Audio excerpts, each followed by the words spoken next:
எல்லாரும் தயங்கினப்போ கமலுக்காக ரிஸ்க் எடுத்த ராஜ்கிரண் இப்படி ஒரு ஃபிளாஷ்பேக்கா?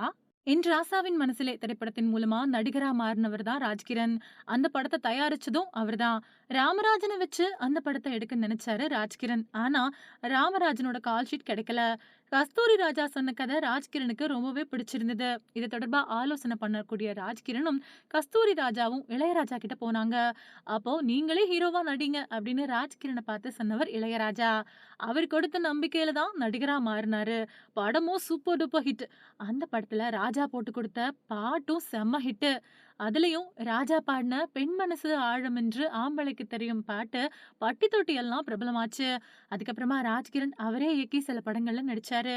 அப்படி வெளியான அரண்மனை கிளி, எல்லாமே என் ராசாதான் இந்த மாதிரி படங்கள் சூப்பர் டூப்பர் ஹிட் அடிச்சுது.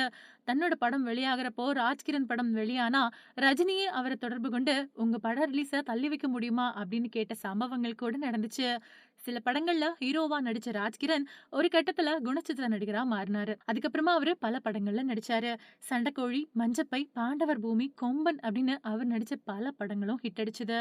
இப்பவும் ராஜ்கிரண் ஒரு படத்துல இருந்தா படத்தை பார்க்க போகக்கூடிய ரசிகர்கள் இருக்கிறாங்க. ராஜ்கிரண நடிகராவே பலருக்கும் தெரியும். ஆனா தயாரிப்பாளர் ஆகிறதுக்கு முன்னாடி பல படங்களை வாங்கியும் அவர் விநியோகம் பண்ணியிருக்கிறாரு. அதாவது பிரபல விநியோகஸ்தரா இருந்திருக்காரு. அப்போ அவரோட பேரு மொய்தீன் பாய்.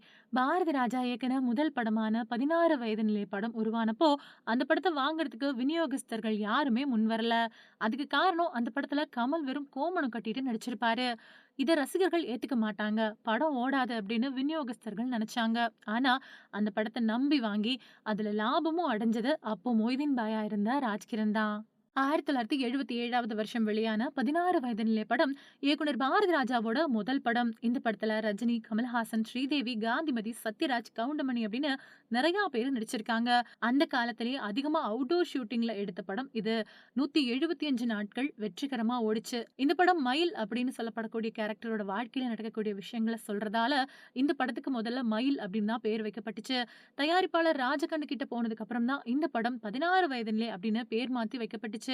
இயக்குனர் பாக்யராஜோட பங்களிப்பு இந்த படத்துல மிகப்பெரியது. இந்த படத்துக்கு சில கதாபாத்திரங்களை மாற்றி படத்தை கமர்ஷியல் படமாவும் மாத்திட்டாரு. இந்த படத்தோட முக்கியமான கேரக்டர் அப்படின்னு பார்த்தா வில்லன் பரட்டை தான். முதல்ல இந்த கேரக்டர்ல பாக்யராஜ் தான் நடிக்கிறதா இருந்துச்சு. அதுக்கப்புறம் தான் ரஜினிக்கு இந்த வாய்ப்பு கிடைச்சது.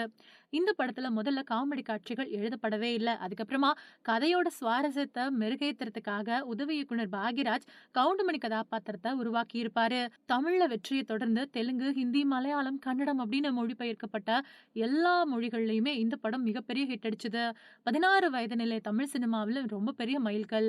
ரஜினி, கமல் வளர்ச்சியில ரொம்ப பெரிய திருப்பு முனையை ஏற்படுத்துச்சு. பாரதி ராஜாவுக்கும் முதல் படமே ரொம்ப பெரிய நல்ல பேரை வாங்கியும் கொடுத்துச்சு. இந்த படத்தை ராஜ்கிரண் தான் விநியோகஸ்தரா அப்போ இருந்து வாங்கி வெளியிட்டாரு அப்படிங்கிறதும் குறிப்பிடத்தக்கது.